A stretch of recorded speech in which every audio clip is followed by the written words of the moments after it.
This is a website and how it would look on a desktop display.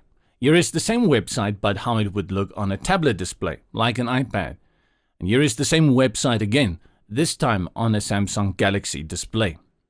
Observe how this heading changes in size from desktop to tablet to mobile. Let's look at this set of images. This is how they can change from desktop to tablet to mobile. This ability for websites to adapt from one screen display to another is called responsiveness, and it's become an essential design consideration when making websites today. WordPress themes, page builders, and all the tools that can be added to creating websites allow for settings to be adjusted from one device display to the next.